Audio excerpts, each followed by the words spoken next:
Hello दोस्तों, स्वागत है आप सभी का एक नई मैनुआ सीरीज में। तो वीडियो स्टार्ट करने से पहले मैं बस इतना कहूंगा कि इस सीरीज में एंड तक बने रहना। ये मैनुआ बहुत ही अमेजिंग है, जिसमें हमारा एमसी जो है स्टार्टिंग में तो एकदम ही कमजोर सा बंदा होता है और सभी के सभी लोग यहाँ पर उसे बुली करते हैं, लेकिन आगे जाकर उसको एक लेजेंडरी वॉर गॉड सिस्टम मिलता है। और फिर क्या होता है वो तो आगे स्टोरी में देख लेना। तो कहानी शुरू होती है एक इंटेंस से पैनल से, जहाँ हमें दिखाया जाता है कि एक लड़की जख्मी होती है और एक लड़का जो कि इस कहानी का मेन कैरेक्टर है उसे प्रोटेक्ट कर रहा होता है। और ये दोनों किसी ऐसी जगह में फंस गए होते हैं जहाँ पर इन्हें चारों तरफ से मॉन्स्टर्स ने घेर रखा होता है। तभी वो लड़की कहती है कि हम यहीं पर मरने वाले हैं, पर हमारा एमसी कहता है नहीं, हम यहाँ पर नहीं मर सकते, हमें कुछ भी करके यहाँ से जिंदा बाहर निकलना होगा। फिर सीन शिफ्ट होता है जलफरी सिटी प्रिजन में। यहाँ पर हमारे मेन कैरेक्टर का नाम बताया जाता है फ्रांसिस, और फ्रांसिस अपने फादर से बात कर रहा होता है जो कि प्रिजन में होते हैं। फ्रांसिस कहता है, डैड अब मैं 18 साल का हो चुका हूँ और आपने मुझे प्रॉमिस किया था कि जब मैं 18 साल का हो जाऊंगा तो आप मुझे सच बताओगे कि उस दिन क्या हुआ था जब मॉन्स्टर टाइड के कारण पूरी सानवी सिटी डिस्ट्रॉय हो गई थी। डैड मैं आपका नाम क्लियर करना चाहता हूँ। फिर सीन फ्लैशबैक में चला जाता है। 8 साल पहले सानवी सिटी में एक बहुत ही बड़ा मॉन्स्टर्स का हमला हुआ था, जिसके कारण पूरी सानवी सिटी डिस्ट्रॉय हो गई थी। फिर फ्रांसिस कहता है, ये था चाइना की हिस्ट्री का सबसे बड़ा डिजास्टर, जिसमें सिर्फ मेरे फादर हार्ले हेवलेट ही जिंदा बचे थे। फिर बाद में इन्वेस्टिगेशन में पाया गया कि मॉन्स्टर्स के अटैक के टाइम फ्रांसिस के फादर हार्ले ने अपनी ड्यूटी छोड़ दी थी और सानवी सिटी से भाग गए थे, इसलिए उन्हें गिल्टी माना गया और उन्हें धोखेबाज कहकर मौत की सजा सुनाई गई। लेकिन उनकी पुरानी सर्विस को देखते हुए उनकी पनिशमेंट को 10 साल के लिए पोस्टपोन कर दिया गया। और अभी प्रेजेंट का जो टाइम चल रहा है उसमें 8 साल हो गए हैं उस इंसिडेंट को, तो मतलब कि अब से 2 साल बाद फ्रांसिस के फादर को मौत की सजा मिलेगी। फिर सीन वापस प्रेजेंट में आ जाता है। फ्रांसिस कहता है, डैड मुझे बचपन से लोग गद्दार का बेटा कहकर बुलाते हैं, मुझे स्कूल से निकाल दिया, जॉब से रिजेक्ट कर दिया, यहाँ तक कि जब मैं ब्लड डोनेट करने गया तो वहाँ भी मना कर दिया गया। और ये सब सिर्फ इसलिए क्योंकि मैं आपका बेटा हूँ और मैं हमेशा इस भरोसे में जीता रहा हूँ कि एक दिन मैं साबित कर दूंगा कि आप गद्दार नहीं हो। फिर हार्ले बोलता है, फ्रांसिस मेरे पास तुम्हें बताने के लिए कुछ भी नहीं है, मैं उस वक्त अपनी जिम्मेदारी से भाग गया था और मुझे भी इस बात का पछतावा है, इसलिए मुझे मौत की सजा मिली है। तुम एक काम करो, तुम इस शहर को छोड़कर चले जाओ और अपना नाम और पहचान बदलकर एक नई जिंदगी जियो। एक गद्दार का बेटा होने का बोझ बहुत भारी होता होगा, तुम्हें आजाद रहना चाहिए। फिर फ्रांसिस गुस्से में कहता है, नहीं मैं नहीं मानता, डैड आप ऐसे नहीं हो। और फ्रांसिस गुस्से में वहाँ से बाहर निकल जाता है। जैसे ही वो बाहर आता है वहाँ पर खड़े गार्ड्स उसका मजाक उड़ाते हैं। वो कहते हैं, देखो गद्दार का बेटा वापस आ गया, अगली बार से तुम्हारी विजिट फी 3 गुना बढ़ जाएगी। फ्रांसिस हैरान होकर कहता है, क्या 3 गुना? सिर्फ एक बार मिलने के 10,000? ये अचानक से इतना महंगा कैसे हो गया? तो गार्ड्स कहते हैं, ये अथॉरिटीज के नए रूल हैं, शुक्र मनाओ कि तुम्हें मिलने की परमिशन मिलती है, वैसे भी तुम्हारे फादर एक ट्रेटर है। फ्रांसिस अपने मन में कहता है, मेरे फादर ने देश के लिए अपनी जान तक दांव पे लगाई है, वो ट्रेटर नहीं हो सकते, मैं सच का पता लगा कर रहूंगा। फिर फ्रांसिस बाहर आता है और सोचता है, जब से मैंने ये star fallen warrior reserve join किया है तब से मैं मर्सिनरी गिल्ड में अपनी जिंदगी को दांव पे लगा के कुछ पैसे कमा रहा हूँ। फिर वो अपने हाथ में लगी घड़ी को देखता है जिसमें उसके स्टैट पॉइंट्स दिखाते हैं। फ्रांसिस कहता है, एक हेल्दी इंसान के सारे स्टैट्स यूजुअली एक होते हैं, लेकिन एक ऑफिशियल स्टार फॉलन वॉरियर के लिए हर स्टैट 10 से ऊपर होना चाहिए, जबकि मेरे सिर्फ 2 ही स्टैट 10 से ऊपर है, इसलिए मैं अभी तक एक ऑफिशियल स्टार फॉलन वॉरियर नहीं बना हूँ और मैं यहाँ पर एक रिजर्व का मेंबर हूँ। फ्रांसिस कहता है, मर्सिनरी गिल्ड से मैं जितना भी कमाता हूँ उसमें से लिविंग एक्सपेंसेस हटाने के बाद महीने के सिर्फ 3,000 बचते हैं और अब मुझे ट्रिपल फी देनी पड़ेगी विजिट करने के लिए, मैं आखिर इतना पैसा कहाँ से लाऊंगा? फिर वो अपना एक नेकलेस निकालता है और कहता है, ये मेरी मॉम का दिया हुआ नेकलेस है, सुना है ये मीटियोर के फ्रेगमेंट से बना है, शायद ये बहुत कीमती होगा। और वो सोचने लगता है, क्या मुझे इसे बेच देना चाहिए? लेकिन फिर वो होश में आकर खुद को थप्पड़ मारते हुए कहता है, नहीं ये मैं क्या सोच रहा हूँ, मुझे तो बल्कि मर्सिनरी गिल्ड में जाकर कोई हाई लेवल का मिशन लेना चाहिए। फिर फ्रांसिस मर्सिनरी गिल्ड में आ जाता है। वहाँ पर लोग आपस में बात कर रहे होते हैं, देखो गद्दार का बेटा फिर से आ गया, 3 साल से अवेकन होने के बाद भी ये सबसे कमजोर है, ऐसा ही होना चाहिए गद्दार के बेटे के साथ। लेकिन हमारा एमसी इन सबको इग्नोर करता है और डायरेक्टर के ऑफिस में चला जाता है और कहता है, मिस्टर ओ क्या आप मेरे लिए कोई ई लेवल का टास्क देख सकते हैं? तभी मिस्टर ओवेन उसके सर पे एक पट्ट से हेडशॉट मारते हुए कहते हैं, कितनी बार कहा है मुझे मिस्टर ओवेन कहा करो, ना कि मिस्टर ओ, और तुम्हें पता भी है तुम किस लेवल के हो। ई लेवल डंजन में तो तुम बिल्कुल भी सर्वाइव नहीं कर पाओगे,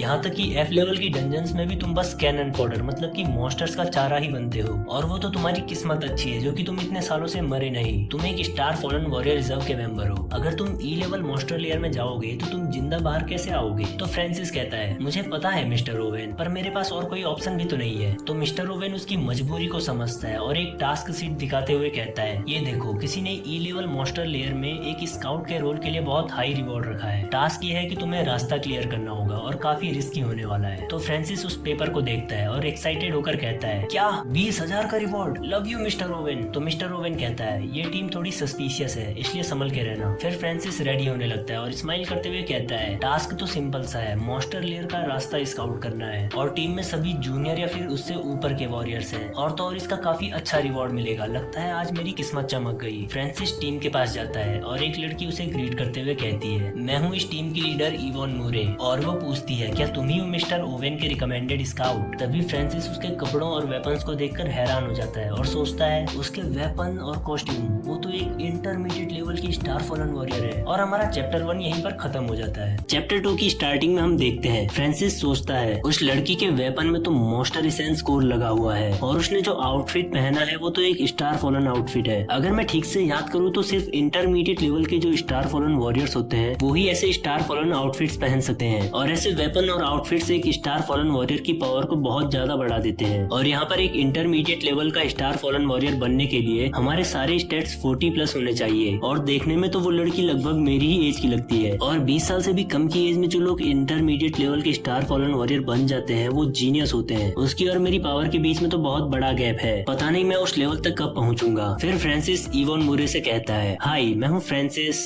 हैवलेट। वो यहाँ पर अपना सरनेम बोलने में थोड़ा हिचकिचाता है और वो अपने मन में सोचता है कि मैं उम्मीद करता हूँ कि वो मेरे फादर के बारे में नहीं सोचेगी और कोई प्रॉब्लम क्रिएट नहीं करेगी। और वो जैसे ही हैंडशेक करने वाला होता है तभी बीच में एक दूसरा लड़का आ जाता है और वो इवॉन मूरे को पीछे धक्का देकर फ्रांसिस से हाथ मिलाता है और कहता है नाइस टू मीट यू। और यहाँ पर वो फ्रांसिस का हाथ जोर से दबाने लगता है और एक इविल से लुक में फ्रांसिस से पूछता है क्या तुम ही हो मर्सिनरी गिल्ड के रिकमेंडेड कैनन फॉडर। मतलब कि वो यहाँ पर इसे साफ सीधे मॉन्स्टर्स का चारा बोल रहा है। लेकिन यहाँ पर हमारा एमसी कुछ बोल नहीं पाता है क्योंकि उसे बहुत दर्द हो रहा होता है। तभी पीछे से एक बूढ़ा आदमी बोलता है रुक जाओ नाइजेल, तुम्हें ऐसे किसी स्टार फॉलन वॉरियर को बुली नहीं करना चाहिए। फिर वो बंदा नाइजेल हंसते हुए कहता है मैं तो बस मजाक कर रहा था, प्लीज इसे सीरियसली मत लेना। बाय द वे इस फॉर्म को साइन कर लो अगर कोई प्रॉब्लम ना हो तो। और वो बहुत ही स्पीड में एक पेपर को फ्रांसिस की ओर फेंकता है बिल्कुल एक ब्लेड की तरह। लेकिन फ्रांसिस एकदम से क्विकली रिएक्ट करके उस पेपर को पकड़ लेता है जिसे देखकर यहाँ पर सब लोग शॉक हो जाते हैं और कहते हैं फ्रांसिस का रिएक्शन बहुत फास्ट था, वो एक स्काउट बनने के लिए परफेक्ट है। लेकिन फ्रांसिस कहता है ये बहुत क्लोज था, क्या ये पावर होती है एक जूनियर लेवल के वॉरियर की। और वो बताता है कि जूनियर लेवल के जो वॉरियर्स होते हैं वो किसी एक्सटर्नल ऑब्जेक्ट के अंदर अपनी एनर्जी को डालकर उसे टेम्परेरी सॉलिड बना सकते हैं। फिर वो लड़की इवॉन मूरे कहती है फ्रांसिस में पोटेंशियल है एक स्काउट बनने का, इसका मतलब मिस्टर ओवेन ने हमसे झूठ नहीं कहा। फिर वो बूढ़ा आदमी कहता है कि हंटिंग रेगुलेशंस के according star fallen warrior reserve के जो मेंबर हैं उन्हें ई लेवल मॉन्स्टर लेयर में जाना अलाउड नहीं है। लेकिन फिर भी तुम जाना चाहते हो तो इस एग्रीमेंट को पढ़ लो और इस पर साइन करो अगर तुम्हें ये सही लगता है तो। और फ्रांसिस सोचता है यहाँ पर 6 लोगों की टीम है और उनमें से ज्यादातर जूनियर स्टार फॉलन वॉरियर है, वो भी अच्छे अच्छे इक्विपमेंट्स के साथ। और 2 इंटरमीडिएट लेवल के स्टार फॉलन वॉरियर है, वो भी स्टार फॉलन आउटफिट्स के साथ। मुझे लगता है ऐसी टीम तो ई लेवल मॉन्स्टर लेयर के अंदर इनविंसिबल है। और वो एग्रीमेंट में 20,000 देखकर बहुत खुश हो जाता है और कहता है इस टाइम तो मैं बहुत लकी हूँ, मैं इतना ज्यादा पैसा कमा सकता हूँ बिना ज्यादा एफर्ट्स के। फिर वो बूढ़ा आदमी कहता है सारे लोग अपने इक्विपमेंट्स चेक कर लो। और फिर सभी लोग एकदम रेडी होकर चले जाते हैं ई लेवल मॉन्स्टर लेयर के अंदर। फिर हमें यहाँ पर इस वर्ल्ड के बारे में थोड़ा सा बताया जाता है। मॉन्स्टर लेयर एक ऐसी जगह होती है जहाँ पर बहुत सारे मॉन्स्टर्स गैदर होते हैं और जब से ये वर्ल्ड चेंज हुआ है तब से मॉन्स्टर्स ने कुछ कुछ जगहों पर अपना कब्जा कर लिया है और वो सारी जगहें अब रेस्ट्रिक्टेड एरिया बन गई है। हमारे नॉर्मल वेपन्स का इन म्यूटेटेड मॉन्स्टर्स पर कुछ असर नहीं होता है और कुछ मॉन्स्टर्स तो यहाँ पर ऐसे भी होते हैं जो कि बुलेट्स और पॉइजनस गैस को भी एब्जॉर्ब कर देते हैं ताकि वो म्यूटेट हो सके। और यहाँ पर मॉन्स्टर्स के मटेरियल से बने हुए जो वेपन्स होते हैं वही मॉन्स्टर्स को नुकसान पहुंचा सकते हैं और मार सकते हैं। इसलिए कोल्ड वेपन्स जैसे कि स्वॉर्ड, स्पीयर, बो और हैमर ऐसे पुराने वेपन्स वापस से फेमस होने लगे हैं क्योंकि इन्हें मॉन्स्टर्स के मटेरियल से बनाया जाता है। और यहाँ पर जो हाई रैंक के मॉन्स्टर्स का मटेरियल होता है वो बहुत ही ज्यादा कीमती होता है, लेकिन कीमती होने के साथ साथ वो एक स्टार फॉलन वॉरियर की पावर्स को भी बहुत बढ़ाता है। और आज के टाइम पे हाई रैंक के स्टार फॉलन वॉरियर्स एक सिंबल बन चुके हैं पैसा और पावर का। फिर हमें सीन दिखाया जाता है उस ई लेवल मॉन्स्टर लेयर के अंदर का। यहाँ पर अपना फ्रांसिस स्काउट करते हुए चुपके चुपके मॉन्स्टर्स को देख रहा होता है और हमें बताया जाता है कि ये एक फिश लिजार्ड मॉन्स्टर है जो कि एक ई लेवल का एम्फीबियस मॉन्स्टर है, मतलब कि ये जमीन और पानी दोनों में रह सकता है। और इसकी पूरी बॉडी पर थिक स्केल्स हैं जो कि इसके लिए एक हैवी आर्मर की तरह काम करते हैं। और तो और इसके दांत इतने शार्प और मजबूत है कि एक मेटल की प्लेट को भी आराम से काट सकते हैं। फिर फ्रांसिस निशाना लगाता है और एक एरो शूट कर देता है जो कि इस मॉन्स्टर की आंख में लगता है, पर उस एरो के आंख में लगने से पहले मॉन्स्टर अपनी आंख बंद कर देता है जिसके कारण वो एरो डिफ्लेक्ट हो जाता है। और फ्रांसिस एकदम ही शॉक हो जाता है और कहता है कि ये एरो बाउंस कैसे हो गया। लेकिन तभी वहाँ पे जितने भी फिश लिजार्ड मॉन्स्टर्स होते हैं सबका ध्यान फ्रांसिस की ओर चला जाता है और सब एकदम गुस्से में फ्रांसिस की ओर अटैक करने के लिए भागने लगते जाते हैं। लेकिन यहाँ पर अपने एमसी का शुरू से ही ये प्लान था कि वो मॉन्स्टर्स को अट्रैक्ट करना चाहता था। तो फ्रांसिस कहता है मैं मॉन्स्टर्स को अट्रैक्ट करने में सक्सेस हुआ, और वहाँ से भागने लगता है। और वो भागते भागते सोचता है कि इन मॉन्स्टर्स की स्पीड इतनी ज्यादा क्यों है। मुझे जो इन्फॉर्मेशन मिली थी उसके हिसाब से तो ये मॉन्स्टर्स इतने फास्ट नहीं होने चाहिए थे। और यहाँ पर फ्रांसिस उन्हें बहुत ही मुश्किल से डॉज कर रहा होता है। और यहाँ पर उसका फेस रिएक्शन बहुत ही मस्त होता है, जिसमें कि वो एकदम ही हैरान और परेशान दिखता है। और ये एपिसोड यहीं पर खत्म होता है। तो चैप्टर 3 की स्टार्टिंग में हम देखते हैं फ्रांसिस कहता है ये फिश लिजार्ड मॉन्स्टर की स्किन तो बहुत ही ज्यादा थिक है, जिसके कारण इस पर मेरे अटैक्स का कोई असर नहीं होगा। और वो भागते भागते एक बिल्डिंग में आ जाता है, जहाँ पर वो मॉन्स्टर्स भी उसका पीछा करते हुए उस बिल्डिंग में पहुंच जाते हैं। और वो मॉन्स्टर अपनी जीप से फ्रांसिस के ऊपर अटैक कर देता है। और फ्रांसिस बहुत मुश्किल से उस अटैक को डॉज करते हुए कहता है ये तो बहुत ही फास्ट था, लेकिन हर मॉन्स्टर का कोई ना कोई वीक पॉइंट तो जरूर होता है। और तभी हम देखते हैं वो छिपकली के जीप का जो अटैक था वो एक बिल्डिंग की दीवार पर लगता है, जिसके कारण वो दीवार ही टूट जाती है। मतलब कि भाई अभी तक हमारे मेन कैरेक्टर का सिस्टम भी अवेकन नहीं हुआ है, और वो अभी से इतनी भयंकर फाइट्स में इन्वॉल्व होने लग गया है। तो आगे चलकर पता नहीं क्या क्या होने वाला है। Back to the story, Francis कहता है मुझे किसी भी तरह इस मॉन्स्टर के वीक पॉइंट पर अटैक करना होगा। और तभी वो छिपकली उसके ऊपर फिर से जीप से अटैक कर देती है, लेकिन फ्रांसिस इस टाइम भी उसे डॉज कर देता है और कहता है यही मौका है। और वो बिल्कुल ही बाहुबली की तरह एक साथ 3 एरो शूट कर देता है, और वो तीनों एरोज जाकर लगते हैं उस छिपकली की जीप पर। और फ्रांसिस बताता है मुझे यहाँ आने से पहले जो इन्फॉर्मेशन मिली थी उसके अकॉर्डिंग इस छिपकली की जीप ही उसका वीक स्पॉट है। यहाँ पर फ्रांसिस उस छिपकली को हिट करके बहुत खुश होने लगता है और कहता है शायद मुझ जैसा रिजर्व का मेंबर जो कि मॉन्स्टर्स के साथ फेमिलियर है वो भी एक ई लेवल मॉन्स्टर लेयर में पार्टिसिपेट कर सकता है। पर तभी फ्रांसिस के सारे सपने टूट जाते हैं और वो एकदम ही शॉक हो जाता है जब वो देखता है कि उस छिपकली की जीप पे लगे सारे एरोज अपने आप ही बाहर निकलने लगते हैं। और फ्रांसिस कहता है शायद एक नॉर्मल वेपन से कोई डैमेज नहीं होगा, चाहे वो वीक स्पॉट पे ही क्यों ना हिट कर ले। और वो छिपकली फिर से फ्रांसिस पर अटैक कर देती है और फ्रांसिस बहुत मुश्किल से डॉज करते हुए कहता है क्या ये पावर होती है ई लेवल की मॉन्स्टर की? इसकी स्पीड तो बहुत ही ज्यादा फास्ट है, मुझे तो रिएक्ट करने का टाइम भी नहीं मिल रहा, क्या मैं यहीं पर मरने वाला हूँ? और इतना बोलकर फ्रांसिस पूरी जान लगाकर वहाँ से भागने लगता है और वो छिपकली भी उस पर अटैक करते हुए उसका पीछा करती है। फ्रांसिस कहता है लास्ट टाइम तो मैं लकी था जो उसके अटैक से बच गया, मेरे ये ऑर्डिनरी एरोज मॉन्स्टर्स को बस अट्रैक्ट कर सकते हैं, उन्हें कोई नुकसान नहीं पहुंचा सकते। अगर मेरे पास अच्छे वेपन्स होते तो मैं इन मॉन्स्टर्स को आसानी से हंट कर पाता, पर मेरे पास कोई ऑप्शन नहीं है। और फ्रांसिस भागते हुए अपनी टीम के पास पहुंच जाता है और चिल्लाकर कहता है फिश लिजार्ड्स आ रहे हैं। और तभी वो बूढ़ा आदमी कहता है सभी लोग तैयार हो जाओ, और उनकी पूरी टीम फॉर्मेशन में आ जाती है। और यहाँ पर ये जो बूढ़ा आदमी होता है वो एक सील्ड वाला बंदा होता है और वो इस छिपकली के अटैक को आसानी से ब्लॉक कर देता है। फिर हमें यहाँ पर इसका नाम बताया जाता है हरमन मूरे, और ये एक इंटरमीडिएट लेवल का स्टार फॉलन वॉरियर है और इसकी एज 35 ईयर्स है। मतलब ये असल में बूढ़ा नहीं है, बस बूढ़ा दिख रहा है। फिर हमें दिखाया जाता है कि जो यहाँ पर लड़की होती है पिंक बालों वाली, वो इस मॉन्स्टर पर कई सारे स्लैशेस लगा देती है। और फिर हमें इसके बारे में बताया जाता है इसका नाम है इवॉन मूरे और ये अभी बस 18 साल की है और ये भी एक इंटरमीडिएट लेवल की स्टार फॉलन वॉरियर है। फिर हमें टीम के 2 और बंदे दिखाए जाते हैं और ये दोनों जूनियर स्टार फॉलन वॉरियर्स हैं। और फ्रांसिस कहता है ये टीम तो वाकई में काफी अच्छी है एक ई लेवल मॉन्स्टर लेयर के लिए, और ये टास्क तो बहुत ही ज्यादा आसान था। फिर उनकी टीम सारे मॉन्स्टर्स को मारने के बाद इवॉन की तारीफें करने लगते हैं और कहते हैं मिस मुर्रे तो बहुत ही ज्यादा अमेजिंग है। तभी हमें दिखाया जाता है कि एक मॉन्स्टर जो कि जमीन पर पड़ा हुआ था पर मरा नहीं था, वो वापस से खड़ा हो जाता है और यहाँ पर उसकी आधी बॉडी कट रखी होती है और वो अपनी आधी बॉडी के साथ ही स्पीड में फ्रांसिस और नाइजेल की तरफ अटैक करने जाता है। यहाँ पर नाइजेल वही बंदा है जो कि स्टार्टिंग में फ्रांसिस से पंगे ले रहा था जब फ्रांसिस टीम में आया था। तो जैसे ही वो मॉन्स्टर इनके ऊपर अटैक करने को आता है तो नाइजेल पीछे हटकर फ्रांसिस को आगे धक्का दे देता है और अपने मन में कहता है ऐसे ही टाइम के लिए तो तुम हमारी टीम में हो ताकि तुम मॉन्स्टर्स का चारा बन सको। और वो मॉन्स्टर फ्रांसिस पर अटैक करने ही वाला होता है पर फ्रांसिस मुश्किल से उसे डॉज कर लेता है और जमीन पर गिर जाता है और गिरते हुए अपने हाथ में लगे एक क्रॉसबो से छिपकली पर निशाना लगाता है और एक एरो शूट कर देता है जो कि डायरेक्ट उसकी आंख में जाकर लगता है। और तभी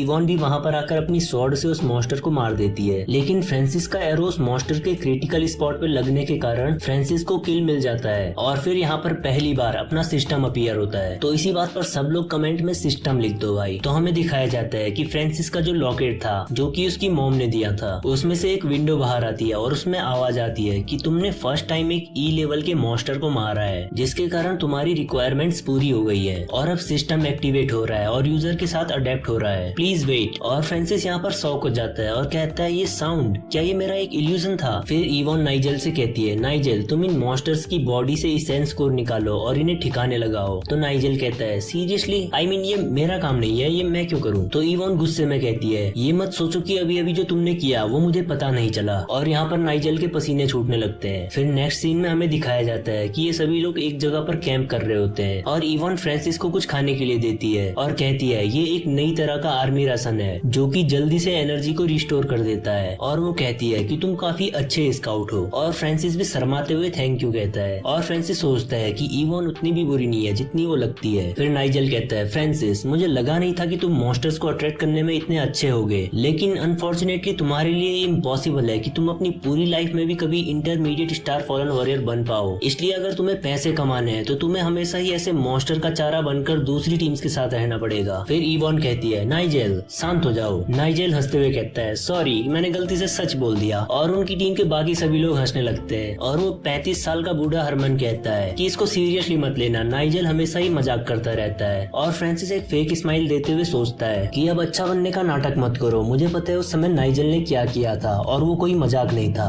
फिर हमें रात का सीन दिखाया जाता है। वहाँ पर इवन बिल्डिंग से बाहर आती है और फ्रांसिस उसे कहता है मिस मूरे मैं यहाँ पर पहरेदारी कर रहा हूँ, आप अंदर जाकर रेस्ट कर लो, वैसे भी मैं बैटल में तो कुछ खास हेल्प नहीं कर पाया। तो इवन कहती है हमारे न्यू एग्रीमेंट के अकॉर्डिंग एक टाइम पर कम से कम 2 लोग पहरेदारी करने चाहिए और मैं बस अपने एग्रीमेंट की बातों को फॉलो कर रही हूँ। तो फ्रांसिस उससे पूछता है कि तुम्हारे एक्सेंट से तो ऐसा लगता है कि तुम ज़ेरिन सिटी से हो, फिर तुम जलफरी सिटी के ई लेवल मॉन्स्टर लेयर में क्यों आई हो। फिर हमें बताया जाता है कि ज़ेरिन सिटी वो पहली सिटी थी जहाँ मॉन्स्टर अपीयर हुए थे और आज के टाइम भी सबसे ज्यादा मॉन्स्टर्स वहीं पर रहते हैं। तो इवन कहती है ऐसे टास्क हमारी फैमिली में एक एडल्ट ट्रेल है, मतलब कि एक एडल्ट होने की निशानी है, लेकिन तुम यहाँ क्यों आई हो, तुम्हारे लिए तो ये बहुत ही डेंजरस है। और फ्रांसिस कुछ बोलने ही वाला होता है लेकिन तभी उनके पैरों तले जमीन खिसक जाती है, मतलब लिटरली उन दोनों के पैरों के नीचे की जमीन टूट जाती है और वो दोनों चिल्लाते हुए बहुत ही नीचे गिर जाते हैं और यहाँ पर उन्हें ऊपर से कोई देख रहा होता है और ये चैप्टर यहीं पर खत्म होता है। तो चैप्टर 4 की स्टार्टिंग में हमें दिखाया जाता है फ्रांसिस और इवन एक टनल के अंदर होते हैं जहाँ पर बहुत ही ज्यादा मॉन्स्टर्स की आवाज आ रही होती है और फ्रांसिस एक चश्मे जैसा कुछ पहन रखा होता है जिससे कि वो आसपास का एरिया स्कैन कर रहा होता है और वो कहता है क्या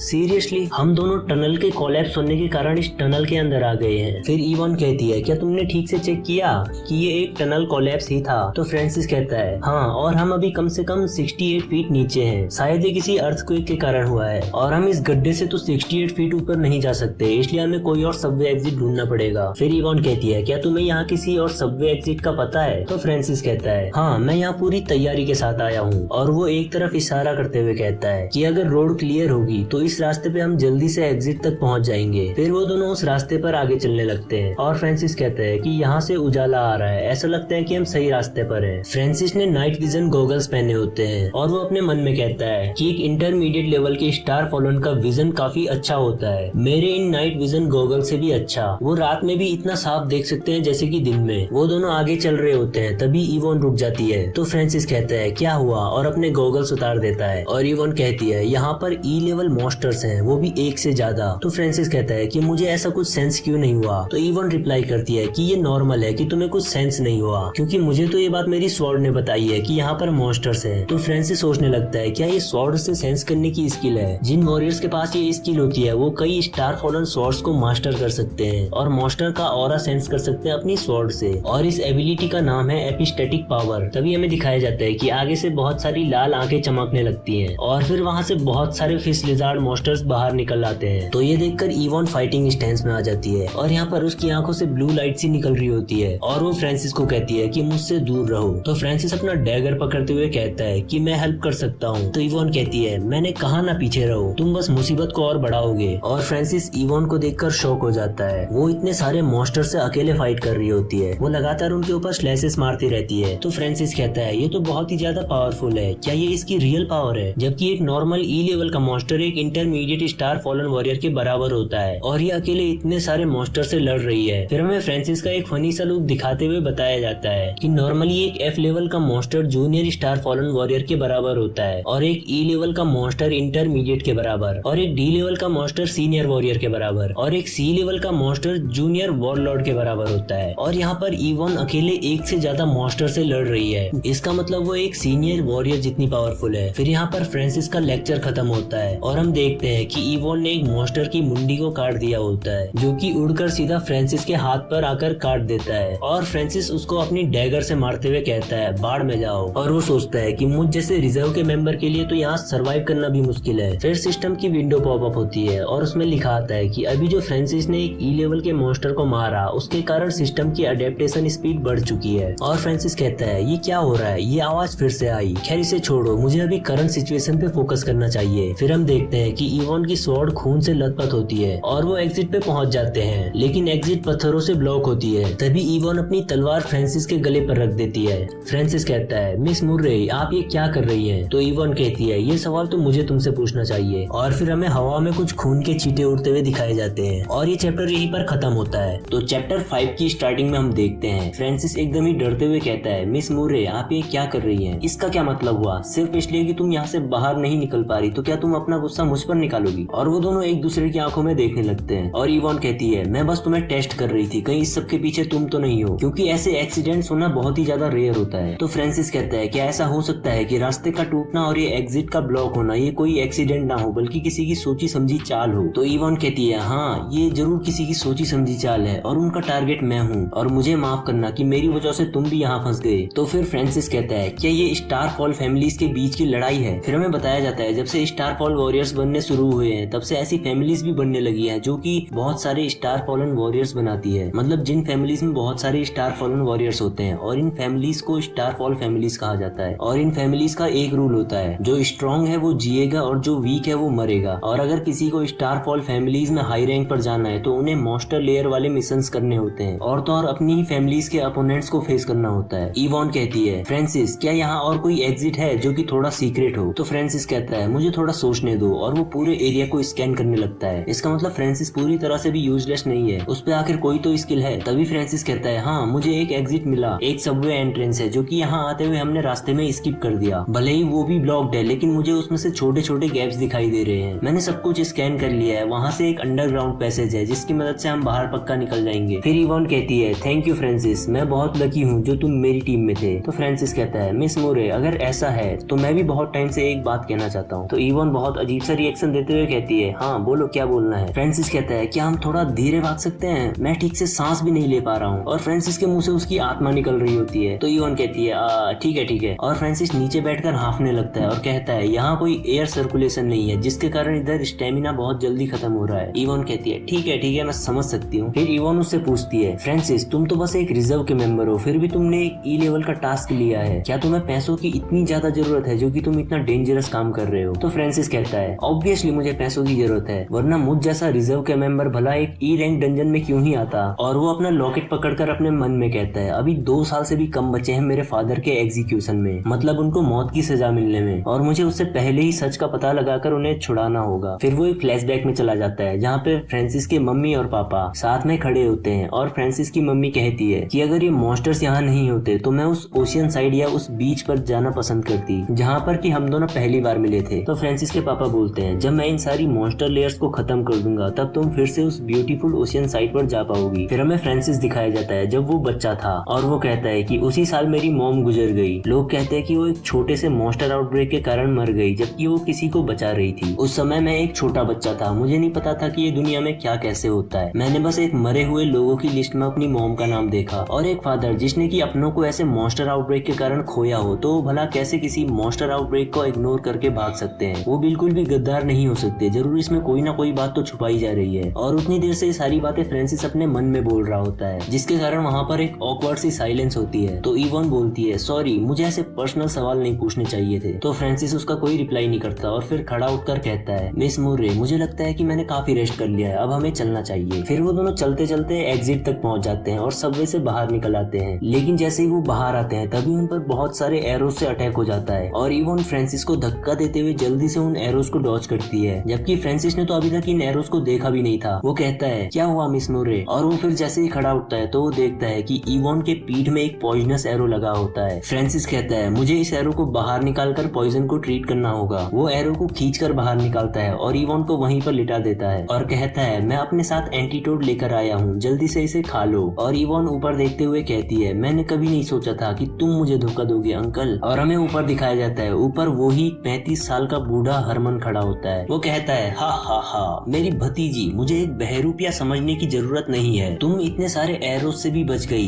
यही उम्मीद थी एक मुरे फैमिली की प्रोडिजी से। फ्रांसिस कहता है तो ये मॉन्स्टर क्लियर करने का मिशन शुरू से ही एक ट्रैप था जिसका टारगेट इवॉन थी, क्या ऐसी होती है स्टारफॉल फैमिलीज। इवॉन हरमन से कहती है, मेरे फादर ने तुम्हारी पूरी फैमिली को बचाया और मेरी तीसरी बुआ की शादी भी तुमसे करवाई, तो तुमने आखिर मुझे धोखा क्यों दिया? तो हरमन कहता है, इस दुनिया में लोग पैसों के लिए अपनी जान तक दांव पे लगा देते हैं और ऐसी कोई चीज नहीं जिसे कि धोखा ना दिया जा सके अपने फायदे के लिए। और मेरी प्यारी भतीजी, मैं तुम्हारी पावर्स को अच्छे से जानता हूँ, इसलिए मैं तुम्हें कोई चांस नहीं दूंगा ताकि तुम मुझसे बदला ले सको, इसलिए फेयरवेल। और वो एक बटन दबा देता है जिसके कारण एक बहुत बड़ा धमाका होता है और वो नाइजेल से पूछता है कि पास की नदी के जितने भी मॉन्स्टर्स हैं, क्या तुमने उन सबको इनके पास अट्रैक्ट कर दिया? तो नाइजेल कहता है, फिक्र मत करो, अब उनकी मौत पक्की है। एक धोखेबाज के बेटे ने मुर्रे फैमिली की प्रोडिजी को चुपके से मार दिया। आखिर इस कहानी पर कौन भरोसा नहीं करेगा? मतलब कि भाई इनका प्लान बस इवॉन को मारना नहीं बल्कि उसे मारने का इल्जाम फ्रांसिस के ऊपर लगाना भी था। फिर हम देखते हैं कि उस धमाके के कारण आसपास के सारे मॉन्स्टर्स का ध्यान उधर की ओर चला जाता है और ये चैप्टर यहीं पर खत्म होता है। तो चैप्टर 6 की स्टार्टिंग में हम देखते हैं फ्रांसिस कहता है, हम धमाका होने से 1 सेकंड पहले ही उस रास्ते से वापस आ गए थे जहाँ से कि हम बाहर निकले थे और इस तरह से हम धमाके से बच गए, लेकिन हम लोग फिर से इसी जगह में आकर फंस गए हैं। और हम देखते हैं कि आगे बहुत सारी लाल आंखें दिख रही होती है। इवॉन कहती है, क्या तुम्हें कोई स्मेल आ रही है? फिर वो एक चीज नोटिस करती है और कहती है, ये जो पॉइजन मुझ पे लगा है इसमें तो फिश लिजार्ड मॉन्स्टर्स को अट्रैक्ट करने वाला पोशन मिला हुआ है। और फ्रांसिस डरते हुए कहता है, तुम्हें मारने के लिए तो उन्होंने बहुत अच्छे से प्लानिंग की है। तो इवॉन कहती है, वो सिर्फ मुझे नहीं मारना चाहते बल्कि मुझे मारने का इल्जाम तुम्हारे ऊपर भी लगाना चाहते हैं। तो फ्रांसिस कहता है, अगर मैं यहाँ इवॉन के साथ मर गया तो वो लोग आराम से एस्केप कर लेंगे और फिर इस सब का गुस्सा वो लोग मेरे फादर के ऊपर निकालेंगे और शायद मेरे फादर का एग्जीक्यूशन और भी जल्दी हो जाएगा। नहीं, मुझे यहाँ से बाहर निकलना होगा। तभी उन पर एक लिजार्ड मॉन्स्टर अटैक कर देता है, लेकिन इवॉन जख्मी होने के बाद भी उस छिपकली की जीभ काट देती है और वो कहती है, मैं अभी भी लड़ सकती हूँ। फ्रांसिस कहता है, मुझे सोचने दो, शायद यहाँ कोई और एग्जिट होनी चाहिए। और फ्रांसिस अपने मन में पूरा मैप दोबारा से स्कैन करने लगता है और तभी उसे एक सीक्रेट रास्ता मिलता है और वो कहता है, यहाँ पर एक जगह है जहाँ से शायद हम बाहर निकल पाएंगे। और वहीं इवॉन मॉन्स्टर्स को काटते हुए कहती है, चलो जल्दी से। और वो दोनों भागने लगते हैं और इवॉन भागते हुए भी मॉन्स्टर्स को मार रही होती है। फ्रांसिस कहता है, मैंने पहले भी एक बार यहाँ देखा था लेकिन यहाँ का रास्ता ब्लॉक था, लेकिन वहाँ छोटे छोटे गैप्स हैं, शायद हम उस ब्लॉकेज को तोड़कर बाहर निकल पाएंगे। इवॉन पूछती है, और कितनी दूर है? तो फ्रांसिस कहता है, अभी यहाँ से 3 इंटरसेक्शन दूर है। और वो सोचता है कि इवॉन के हाथ का खून काला पड़ने लग गया है, अगर वो ऐसे ही फाइट करती रही तो मेरे एंटीटोड का उस पर कोई असर नहीं होगा और उसकी हालत और भी बुरी हो जाएगी। और वो खुद को कोसते हुए कहता है, डैम इट, मैं इतना यूजलेस क्यों हूँ? फिर वो दोनों भागते हुए एक एंड तक पहुँच जाते हैं। फ्रांसिस कहता है, मिस मुरे देखो, यहाँ से हवा आ रही है, ये रास्ता पक्का बाहर मिलता होगा, मतलब हम लोग यहाँ से एस्केप कर पाएंगे। लेकिन इवॉन कहती है, फ्रांसिस मुझे डर है कि यहाँ से एस्केप करना आसान नहीं होगा। तभी फ्रांसिस एकदम ही शॉक हो जाता है जब वो पीछे पलट कर देखता है कि वो दोनों तो बिल्कुल ही मॉन्स्टर से घिर चुके हैं। तो इवॉन कहती है, फ्रांसिस मैं इन मॉन्स्टर्स को ब्लॉक करती हूँ, तुम तब तक बाहर निकलने की कोशिश करो, वैसे भी ये सब मेरी वजह से हुआ है और तो और इस पॉइजन के कारण फिश लिजार्ड मॉन्स्टर्स मेरी तरफ अट्रैक्ट होंगे, इसलिए मेरा एस्केप करना पॉसिबल नहीं है। पर फ्रांसिस वहाँ से नहीं निकलता। तो इवॉन कहती है, अब हेजिटेट मत करो, यहाँ पर बेस्ट केस सिनेरियो यही है कि तुम एस्केप कर लो। और इतना बोलकर वो भागते हुए मॉन्स्टर्स पर अटैक करने चली जाती है और फ्रांसिस डरते हुए पीछे की ओर भागने लगता है और वहाँ पे जो रास्ता ब्लॉक होता है वहाँ से पत्थर हटाते हुए कहता है, मुझे पहले रास्ता क्लियर करना होगा और तभी हम यहाँ से एस्केप कर पाएंगे। और वो जल्दी जल्दी से अपने हाथों से पत्थरों को खोदते हुए रास्ता बनाने लगता है और वो फाइनली बाहर का रास्ता क्लियर कर देता है। फिर वो एक ट्रैप लगा देता है ताकि लिजार्ड मॉन्स्टर्स उसे क्रॉस ना कर पाए। और फ्रांसिस कहता है, मिस मुर्रे जल्दी से इधर आ जाओ। और इवॉन भी समझ जाती है कि फ्रांसिस ने रास्ता क्लियर कर दिया है और एक ट्रैप सेट कर दिया है। तो वो भागते हुए स्लाइड करके उस ट्रैप के नीचे से निकल जाती है और जब मॉन्स्टर्स उसका पीछा करते हुए आते हैं तो वो रस्सियों में फंस जाते हैं। लेकिन वो मॉन्स्टर्स बहुत ही ज्यादा पावरफुल होने के कारण रस्सियों पर जोर आता है, जिसके कारण टनल टूटने लगती है और वो दोनों फुल स्पीड में भागते हुए टनल से बाहर आ जाते हैं। और उनके बाहर आते ही वो टनल भी टूट जाती है और सारे मॉन्स्टर्स वहीं फंस जाते हैं। और वो बाहर आकर गहरी सांस लेते हुए कहते हैं, आखिरकार हम बाहर आ ही गए। तो इवॉन कहती है, हाँ, और ये सब तुम्हारे कारण पॉसिबल हुआ है, इसलिए थैंक यू। लेकिन जब तक वो ये सब बोल ही रही होती है तभी इवॉन की स्वॉर्ड हिलने लगती है, मतलब वो सिग्नल देती है कि आसपास मॉन्स्टर्स हैं। और फिर जैसे ही वो दोनों पीछे मुड़ के देखते हैं तो वहाँ पर बहुत सारे मॉन्स्टर्स होते हैं और अब इवॉन भी पॉइजन के कारण बेहोश हो जाती है और उसके हाथ से स्वॉर्ड छूट जाती है। और फ्रांसिस पहले तो मॉन्स्टर्स को देखकर शॉक हो गया था, लेकिन इवॉन को बेहोश होता हुआ देखकर तो उसके होश ही उड़ जाते हैं। और इवॉन बेहोश होते हुए फ्रांसिस से कहती है, यहाँ से भाग जाओ। लेकिन फ्रांसिस एक हाथ से स्वॉर्ड को और एक हाथ से इवॉन को उठाते हुए कहता है, क्या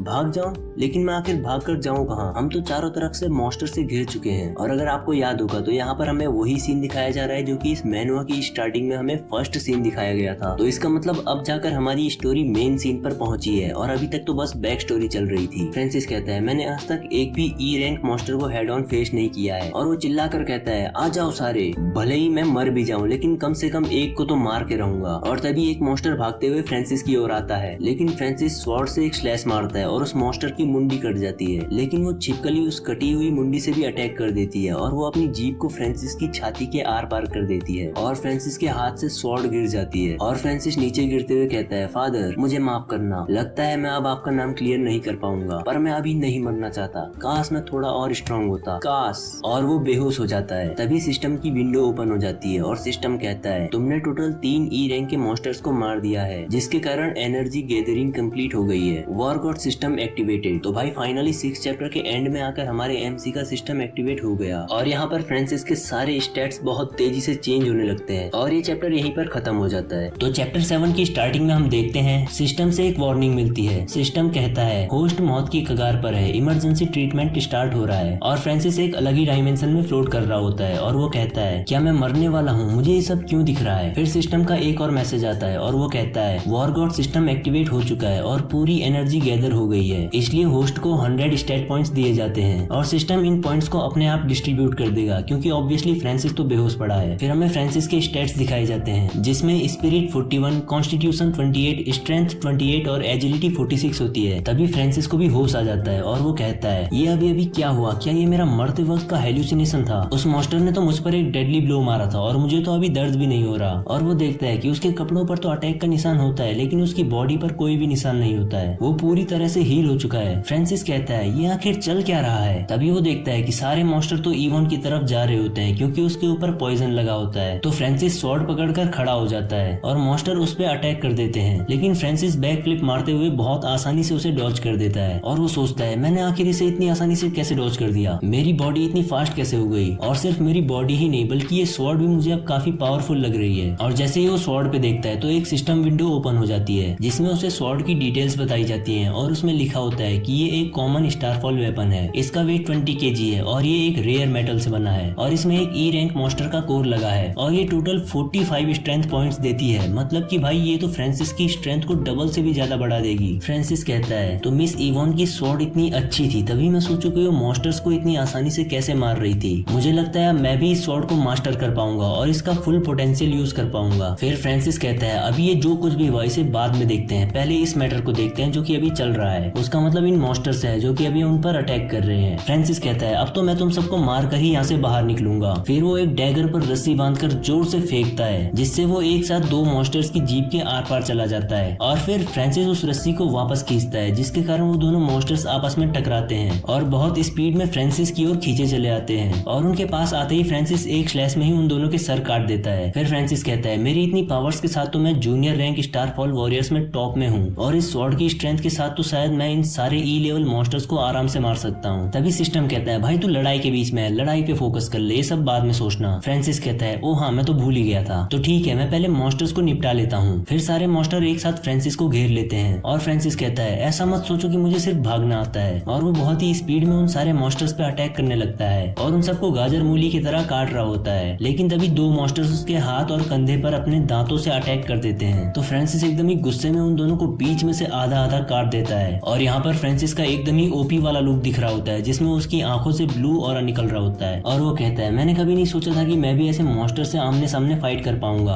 अब से मुझे और लोगों के पीछे छुपने की जरूरत नहीं है। और वो लगातार स्वॉर्ड से स्लैशेस मारता रहता है और वो सोचता है कि अब मैं अपनी डेस्टिनी बदल सकता हूँ। फिर फाइनली वो सारे मॉन्स्टर्स को मार देता है और कहता है मैंने ये कर दिया, मैं अब सही में पावरफुल बन चुका हूँ। फिर वो अपने स्टैट्स देखता है और उसके नीचे लिखा होता है कि तुम्हारे पास टोटल 21 अनडिस्ट्रीब्यूटेड स्टैट पॉइंट्स हैं। मतलब कि फ्रांसिस के पास 21 स्टैट पॉइंट्स है जो कि वो अपनी मर्जी से किसी भी स्टैट में असाइन कर सकता है। लेकिन फ्रांसिस कहता है रुको, मुझे पहले ज्यादा जरूरी मैटर पे ध्यान देना चाहिए। और वो इवॉन की तरफ देखता है। फ्रांसिस इवॉन को लेकर वापस टनल के अंदर आ जाता है और वो सोचने लगता है कि टनल के कोलैप्स होने के कारण जो साउंड आई थी उसके कारण सारे मॉन्स्टर सरफेस पे आ गए हैं, इसलिए अभी के लिए इस टनल के अंदर रहना ज्यादा सेफ होगा। और मैंने सारे फिश लिजार्ड मॉन्स्टर की बॉडीज से एंट्रेंस को ब्लॉक कर दिया है, तो अभी के लिए तो कोई मॉन्स्टर यहाँ पर नहीं आएगा। और फ्रांसिस अपने हाथ पर मरहम पट्टी कर देता है और कहता है अभी जो मेरी प्रायोरिटी है वो मिस इवॉन की बॉडी से पॉइजन को हटाना है, क्योंकि उसकी बॉडी में जो पॉइजन है उसके कारण ही सारे मॉन्स्टर यहाँ पर अट्रैक्ट हो रहे हैं। तो फ्रांसिस घबराते हुए इवॉन की तरफ बढ़ने लगता है उसका ट्रीटमेंट करने के लिए। और वो यहाँ पर घबरा इसलिए रहा होता है क्योंकि इवॉन की पीठ में इंजरी होती है और ये चैप्टर यहीं पर खत्म होता है। तो चैप्टर 8 की स्टार्टिंग में हम देखते हैं फ्रांसिस बताता है कि फिश लिजार्ड बेट नाम का ये एक ऐसा लिक्विड होता है जिसमें की एक स्पेशल स्मेल आती है, जिसके कारण की सारे फिश लिजार्ड मॉन्स्टर्स पागल हो जाते हैं और उस स्मेल का पीछा करते हैं। स्टारफॉल नाइट के बाद से दुनिया में बहुत सारे चेंजेस हुए हैं, सिर्फ एनिमल्स ही नहीं बल्कि कई सारे प्लांट्स भी म्यूटेट हुए हैं और इन म्यूटेटेड प्लांट से कई तरह के पोशंस बनाए जाते हैं और ये फिश लिजार्ड बेट भी उन्हीं में से एक है। और इवॉन पे जो चोट लगी है वो तो कोई बड़ा खतरा नहीं है, लेकिन उस पोशन की स्मेल अभी भी एक्टिव है, जिसके कारण हम अभी भी पूरी तरह से सेफ नहीं है। मुझे इस पोशन की स्मेल को हटाने के लिए दूसरा पोशन यूज करना होगा। और वो कहता है मिस मोरे मुझे माफ करना, ये पोशन बहुत ही ज्यादा बदबूदार होने वाला है। और हम देखते हैं कि फ्रांसिस के हाथ में एक बहुत ही खतरनाक सा पोशन होता है जो कि काफी डेडली दिख रहा होता है। और फ्रांसिस बताता है कि ये पोशन स्कंक नाम के एक जानवर की टट्टी से बना है और ये इतना ज्यादा बदबूदार है कि इसकी स्मेल से कई सारे मॉन्स्टर्स दूर भाग जाते हैं। और यही वो पोशन है जो कि फ्रांसिस हमेशा से यूज करता आ रहा है मॉन्स्टर से बचने के लिए। और फिर हम देखते हैं कि फ्रांसिस इवॉन की पूरी बॉडी पर मरहम पट्टी कर देता है और वो पोशन भी लगा देता है और वो कहता है कि फाइनली मैंने ये मरहम पट्टी का काम निपटा दिया और मैं बहुत थक चुका हूँ। और मेरी नाक से खून इसलिए आ रहा है क्योंकि वो पोशन की स्मेल बहुत गंदी थी, लेकिन सच क्या है वो तो हम सबको पता है। फ्रांसिस रेस्ट करते हुए कहता है इवॉन की चोट को तो मैंने साफ कर दिया है और उस पोशन की स्मेल को भी कवर कर दिया है, इसलिए अभी के लिए तो हम लोग सेफ हैं। उस बेट के कारण फिश लिजार्ड्स ने तो अपना एरिया बदल लिया है और हरमन भी शायद अभी ऊपर के ग्राउंड पर होगा। अगर हम यहाँ से बाहर निकले तो हम पे दोनों साइड से हमला हो जाएगा, इसलिए इससे पहले कि हम यहाँ से बाहर निकलने की सोचे मुझे पहले ये पता लगाना चाहिए कि उस टाइम मेरे साथ क्या हुआ था। और वो देखता है कि उसका मीटियोर फ्रेगमेंट से बना हुआ लॉकेट जो कि उसकी मॉम ने दिया था वो मिसिंग है। फ्रांसिस कहता है क्या वो लॉकेट ही था जो कि वॉरियर सिस्टम में ट्रांसफॉर्म हो गया है। और फिर उसके सामने सिस्टम विंडो आ जाती है जिसमें फ्रांसिस की डिटेल्स लिखी होती है। Name Francis Hewlett, state minor injury, level junior Starfall warrior, spirit 41, constitution 28, strength 28 और एजिलिटी 46 और 21 अनडिस्ट्रीब्यूटेड एट्रीब्यूट पॉइंट्स। और फ्रांसिस कहता है जब ये वॉरियर सिस्टम एक्टिवेट हुआ था तब एकदम से मेरे सारे एट्रीब्यूट्स बढ़ गए थे और तो और मेरी चोट भी अपने आप हील हो गई थी। क्या मैं अब एक जूनियर स्टारफॉल वॉरियर बन चुका हूँ? लेकिन स्टारफॉलन आउटफिट्स तो बस इंटरमीडिएट स्टारफॉल वॉरियर से यूज कर सकते हैं, तो फिर मैं उस स्वॉर्ड को कैसे यूज कर पाया? फिर फ्रांसिस बताता है कि कॉन्स्टिट्यूशन का मतलब होता है शरीर की झेलने की क्षमता और इन्वायरमेंट के साथ अडेप्ट होने की एबिलिटी, और स्ट्रेंथ का मतलब होता है शक्ति और अटैक पावर, एजिलिटी का मतलब होता है स्पीड और रिफ्लेक्सेस, और स्पिरिट दिमाग से रिलेटेड किसी खास एबिलिटी को रिप्रेजेंट करता है, शायद मेंटल स्ट्रेंथ या फिर साइकिक एबिलिटी। स्पिरिट का यूज मुझे आज तक ठीक से पता नहीं चला। क्या ऐसा हो सकता है कि मैं स्टार फॉलन आउटफिट्स तभी यूज कर सकता हूँ जबकि मेरा स्पिरिट एट्रीब्यूट 40+ हो जाए? तभी सिस्टम का एक मैसेज आता है जिसमें लिखा होता है होस्ट फ्रांसिस हैवलेट, तुम्हारे पास अभी 21 फ्री एट्रीब्यूट पॉइंट्स हैं, प्लीज इन्हें जल्द से जल्द यूज करो और अपनी पावर बढ़ाओ। फ्रांसिस कहता है क्या फ्री एट्रीब्यूट पॉइंट्स, ये क्या चीज है? और वो सिस्टम से कहता है प्लीज मुझे बताओ कि ये वॉरियर सिस्टम को कैसे यूज करना है। तो सिस्टम सामने से कोई रिप्लाई नहीं करता और फ्रांसिस उसके रिप्लाई का वेट करता रहता है और फिर वो गुस्से में कहता है ये क्या बात हुई, ये सिस्टम तो बहुत ही ज्यादा इररिस्पॉन्सिबल है, कम से कम मुझे कोई क्लू तो दो कि मैं इन एट्रीब्यूट पॉइंट्स को कैसे एलोकेट करूं। और वो सिस्टम विंडो पर अपनी उंगली से टैप टैप करते हुए मारता है, लेकिन तभी वो देखता है कि उसमें कुछ चेंज हुआ और वो कहता है क्या ये सिस्टम मेरे माइंड से कंट्रोल होगा? और फिर वो अपने मन में कहता है स्ट्रेंथ में 2 पॉइंट्स ऐड करो, और हम सिस्टम में देखते हैं कि उसकी स्ट्रेंथ में 2 पॉइंट्स ऐड हो गए हैं। और फिर वो अपनी स्वॉर्ड को, मतलब कि इवॉन की स्वॉर्ड जो कि अभी फ्रांसिस के पास है, उसे स्विंग करके देखता है और कहता है ये अब मुझे पहले से काफी हल्की लग रही है। क्या स्ट्रेंथ में बस 2 पॉइंट्स ऐड करने से इतना ज्यादा इंप्रूवमेंट हो गया? ये वॉरियर सिस्टम तो अनबिलीवेबल है। और फिर वो 10 पॉइंट्स स्ट्रेंथ में और 9 पॉइंट्स कॉन्स्टिट्यूशन में ऐड कर देता है, जिससे उसकी स्ट्रेंथ 40 और कॉन्स्टिट्यूशन 37 हो जाते हैं। तो फ्रांसिस के 3 एट्रीब्यूट्स 40+ हो गए हैं और बस एक कॉन्स्टिट्यूशन ही बचा है, और जब वो भी 40 हो जाएगा तो फ्रांसिस ब्रेक थ्रू करके इंटरमीडिएट स्टारफॉल वॉरियर बन जाएगा। फिर नेक्स्ट सीन में हम देखते हैं एक फिश लिजार्ड मॉन्स्टर कहीं जा रहा होता है, तभी उसे किसी चीज की स्मेल आती है और हम देखते हैं कि वो एक मरा हुआ चूहा होता है और वो मॉन्स्टर पागलों की तरह उस चूहे की तरफ भागता है और उस चूहे को पकड़कर खाने लगता है। तभी पीछे से फ्रांसिस कहता है कि तुम मेरे ट्रैप में फंस गए, और फ्रांसिस अपना रस्सी वाला डैगर एक दूसरी डायरेक्शन में फेंकता है जो कि जाकर एक पत्थर पर टकराता है, जिसके कारण वहाँ से जोर की आवाज आती है और वो मॉन्स्टर का ध्यान उस ओर चला जाता है। तभी फ्रांसिस बहुत स्पीड में उस मॉन्स्टर के पीछे आ जाता है और एक अटैक में अपनी स्वॉर्ड को उस मॉन्स्टर के सर के आर पार कर देता है और कहता है ये तो काफी आसान था, ये एक ई लेवल का मॉन्स्टर था, अगर ये कुछ दिन पहले की बात होती तो मैं इस स्टार फॉलन स्वॉर्ड की शार्पनेस के साथ भी फिश लिजार्ड मॉन्स्टर की बॉडी को बहुत मुश्किल से काट पाता, लेकिन अब मैं ये बहुत आसानी से कर सकता हूँ। ये फीलिंग है पावरफुल होने की। तभी सिस्टम का एक मैसेज आता है और उसमें लिखा होता है तुमने एक फिश लिजार्ड को मारा है और तुम्हें 3 एट्रीब्यूट पॉइंट्स मिलते हैं। तो फ्रांसिस बहुत खुश होते हुए कहता है क्या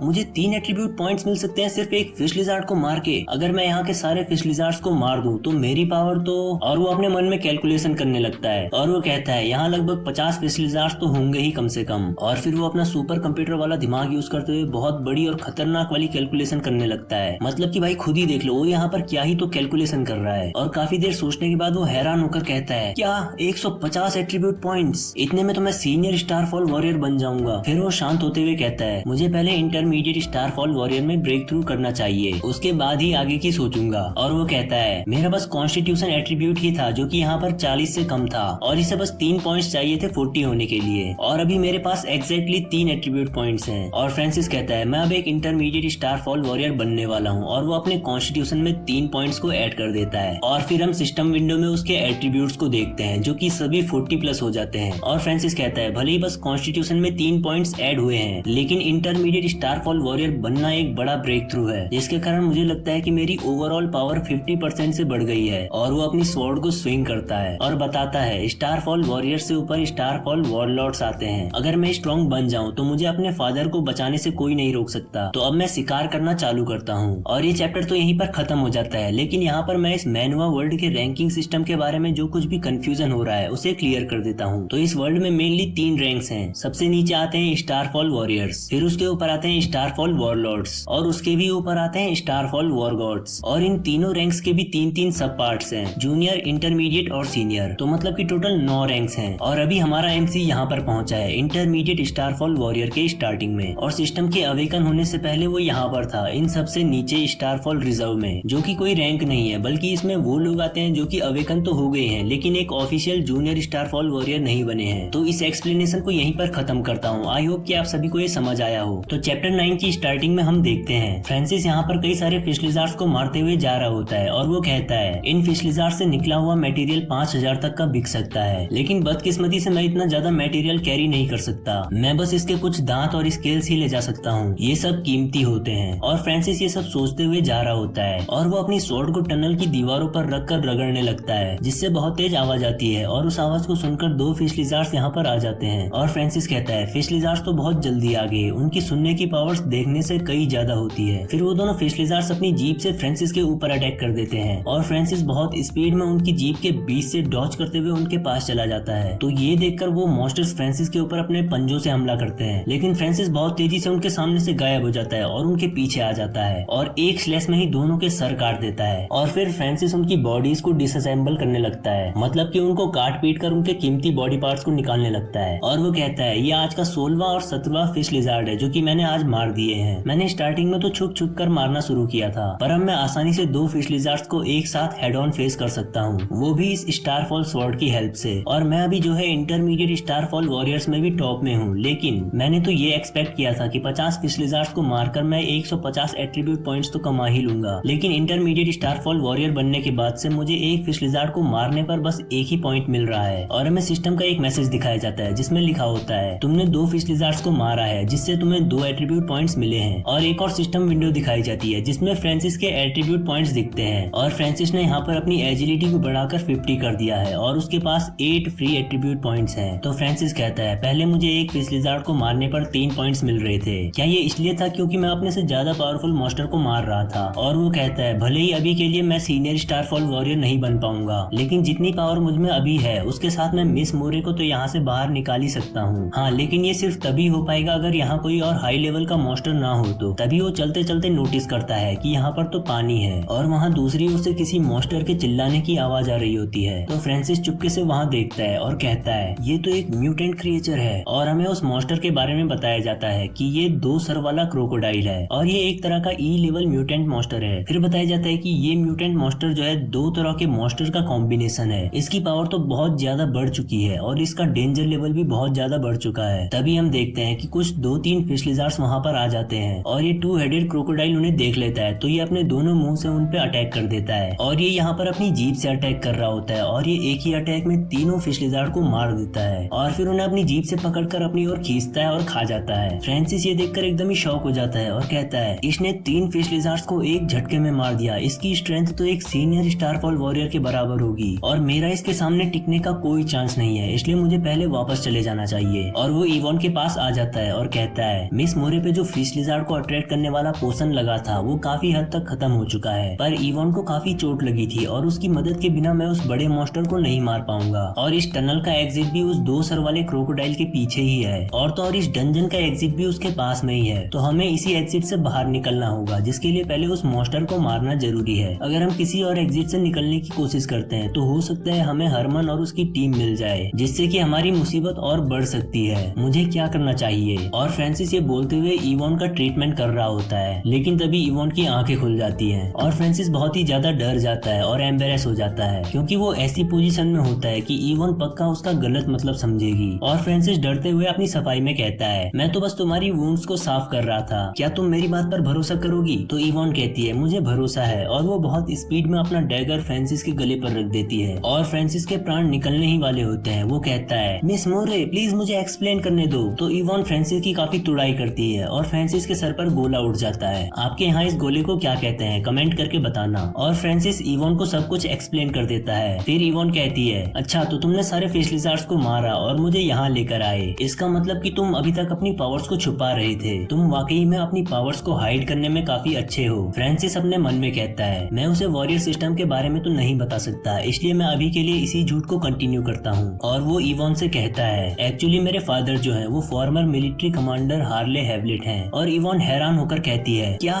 वो कमांडर हार्ले हैवलेट जो कि सैंडविच सिटी के डिस्ट्रॉय होने में इन्वॉल्व थे, वो तुम्हारे फादर हैं? अच्छा अब मैं समझी, हार्ले का बेटा होने के कारण तुम बहुत कॉन्स्पिक्यूअस हो, मतलब कि नोटिसेबल हो। लोग तुम्हें आसानी से पहचान जाएंगे और तुम्हारी सिचुएशन और भी ज्यादा डेंजरस हो जाएगी, इसलिए तुम्हारे लिए यही सही है कि तुम अपनी पावर्स को छुपा के रखो। मुझे माफ करना, क्योंकि मेरी फैमिली के अंदर की फाइट्स के कारण तुम भी इसमें फंस गए। तो फ्रांसिस कहता है, मिस मुरे अभी जो हमारी प्रायोरिटी है वो 2 सर वाले क्रोकोडाइल को मारकर यहाँ से बाहर निकलना है। तुम्हें जल्द से जल्द अपनी फैमिली में वापस जाना होगा अपनी फैमिली प्रॉब्लम्स को सॉल्व करने के लिए, और मुझे भी जिंदा बाहर निकलना होगा ताकि मैं अपने फादर का नाम क्लियर कर सकूं। तो इवॉन कुछ खाते हुए कहती है, 2 सर वाला क्रोकोडाइल, और वो दोनों चुपके से उस मॉन्स्टर को देखने के लिए चले जाते हैं। और इवॉन कहती है, 2 सर वाला क्रोकोडाइल एक एवरेज ई रैंक मॉन्स्टर से कई ज्यादा पावरफुल होता है। इस मॉन्स्टर के 2 सर हैं, एक फिश लिज़ार्ड का सर है जिसकी सुनने की पावर बहुत ज्यादा होती है, जिसके कारण वो दूर से ही खतरे की वार्निंग दे देता है, और दूसरा सर क्रोकोडाइल का है जो कि अटैक के लिए रिस्पॉन्सिबल है। फिश लिज़ार्ड की लंबी जीभ लॉन्ग रेंज अटैक के लिए है, और क्रोकोडाइल का बाइट फोर्स इतना पावरफुल है कि वो ऑर्डिनरी मेटल्स को आसानी से तोड़ सकता है, और उसकी स्किन एक आर्मर की तरह है जिससे कि ये शार्प स्टार फॉलन स्वॉर्ड भी नहीं तोड़ सकती। और जो फिश लिज़ार्ड की वीकनेस होती है वो इस 2 हेडेड क्रोकोडाइल में नहीं है। तो इवॉन कहती है, अगर हमें इस मॉन्स्टर के डिफेंस को तोड़ना है तो हमें स्टार फॉलन स्वॉर्ड की फुल पावर को यूज करना होगा। और इवॉन अपने स्टार फॉलन आउटफिट को एक्टिवेट कर देती है, और ये चैप्टर यहीं पर खत्म होता है। तो चैप्टर 10 की स्टार्टिंग में हम देखते हैं इवॉन फ्रांसिस को बता रही होती है कि मॉन्स्टर के अगेंस्ट में ह्यूमंस का जो सबसे पावरफुल हथियार है वो है स्टार फॉलन आउटफिट, और एक स्टार फॉलन आउटफिट का सबसे पावरफुल पार्ट होता है उसके अंदर लगा हुआ मॉन्स्टर इसेंस कोर, जो कि सोर्स होता है बहुत ज्यादा एनर्जी का। और ये मॉन्स्टर इसेंस कोर एक स्टार फॉल आउटफिट की शार्पनेस के साथ मिलकर एक ई लेवल मॉन्स्टर के लेदर को आसानी से काट सकता है। हालांकि एक 2 हेडेड क्रोकोडाइल के सामने सिर्फ एक डैगर की शार्पनेस के भरोसे जाना काफी नहीं है। एक ई लेवल मॉन्स्टर म्यूटेट होकर दोबारा से इवॉल्व हुआ है, जिसके कारण उसका डिफेंस कम से कम 50% इंक्रीज हो चुका है। और यहाँ पर इवॉन फ्रांसिस के बचाए हुए फिश लिज़ार्ड लेदर को यूज करते हुए कुछ तो कर रही होती है, और फ्रांसिस को उसके पैसे हाथ से निकलते हुए दिख रहे होते हैं। फिर इवॉन कहती है, 2 हेडेड लिज़ार्ड की कोई वीकनेस नहीं है और उसे मारने का बस एक ही तरीका है, और वो ये है कि उसके दोनों सर को काटना होगा। और इवॉन यहाँ पर 2 स्टार फॉलन स्वॉर्ड्स को हाथ में लिए होती है और कहती है, ऐसा करने के लिए स्टार फॉल स्वॉर्ड्स के फुल पोटेंशियल को यूज करना होगा। लेकिन फ्रांसिस यहाँ पर कुछ नहीं सुन रहा होता, और वो बस अपने मन में दुखी होकर यही सोचता रहता है, मेरा पैसा, वो लेदर निकालने में मुझे बहुत एफर्ट्स लगे थे, मेरा पैसा मेरी आंखों के सामने से चला गया। और तभी इवॉन कहती है, क्या हुआ, क्या कोई दिक्कत है? तो फ्रांसिस कहता है, वेल मिस मुरे, तुम्हें ये डैगर कहाँ से मिला? ये काफी अच्छा दिखता है, ये जरूर एक्सपेंसिव होगा। जब मैं तुम्हारा ट्रीटमेंट कर रहा था तब तो मुझे ये कहीं नहीं मिला। और इवॉन बहुत ही ज्यादा गुस्सा हो जाती है और बेचारा फ्रांसिस फिर से पिट जाता है। फिर इवॉन कहती है, मुझे यकीन नहीं हो रहा, हम अभी इतनी डेंजरस सिचुएशन में हैं और तुम्हें अभी भी ऐसी फालतू बातें सूझ रही हैं। उस 2 सर वाले क्रोकोडाइल को मारने के लिए तुम्हें स्टार फॉल स्वॉर्ड को मास्टर करना होगा। तो फ्रांसिस कहता है, मुझे माफ करना, मैं गलत था। फिर इवॉन कहती है, चलो मैं तुम्हें दिखाती हूँ स्टार फॉल आउटफिट की असली पावर। और वो फिश लिज़ार्ड की स्किन को फोल्ड करके एक के ऊपर एक स्टैक बनाकर रख देती है और कहती है, अब ये लेदर पहले से कई ज्यादा डिफेंसिबल हो गया है, पर इस स्टार फॉल डैगर के साथ और अपनी पूरी स्ट्रेंथ के साथ मैं इन सबको एक साथ काट सकती हूँ। और वो एक जगह पर बैठकर अपनी पूरी पावर को कंसंट्रेट करने लगती है और उस डैगर से एक अटैक करती है और सारे के सारे फिश लिज़ार्ड के लेदर आसानी से कट जाते हैं। तो फ्रांसिस कहता है ये तो बहुत आसानी से कट गया, ऐसा लगा कि तुमने अपनी ज्यादा स्ट्रेंथ का भी यूज नहीं किया। तो इवान कहती है ये है एक स्टारफॉल आउटफिट की असली ताकत। जब होल्डर ई लेवल मॉन्स्टर एसेंस कोर के साथ रेजोनेट करता है तब स्वॉर्ड में से बिजली जैसी चमक निकलती है जो कि स्वॉर्ड की शार्पनेस को कई गुना बढ़ा देती है। और यहाँ पर इवान के इस छोटे से अटैक के कारण ही वो काफी थक जाती है और हांफने लगती है। और तभी हम देखते हैं कि उस डैगर में लगा मॉन्स्टर एसेंस कोर थोड़ा सा टूट जाता है और इवान कहती है अनफॉर्चुनेटली ये एक्सट्रीम पावरफुल स्टेट ज्यादा देर तक नहीं चलती है और इसे बार बार यूज करने से मॉन्स्टर एसेंस कोर पूरी तरह से टूट जाता है। तो फ्रांसिस कहता है अच्छा तो इसलिए तुमने ये एक्सपेरिमेंट स्टार फॉलन स्वॉर्ड पे ट्राई नहीं किया क्योंकि ये एक ट्रम्प कार्ड है। तो इवान कहती है नहीं, मैंने ये स्टार फॉलन स्वॉर्ड पे इसलिए ट्राई नहीं किया क्योंकि मैं अभी भी पूरी तरह से रिकवर नहीं हुई हूँ और मैं इसे एक्टिवेट करने के बाद का जो बैकलैश है उसे नहीं सह सकती।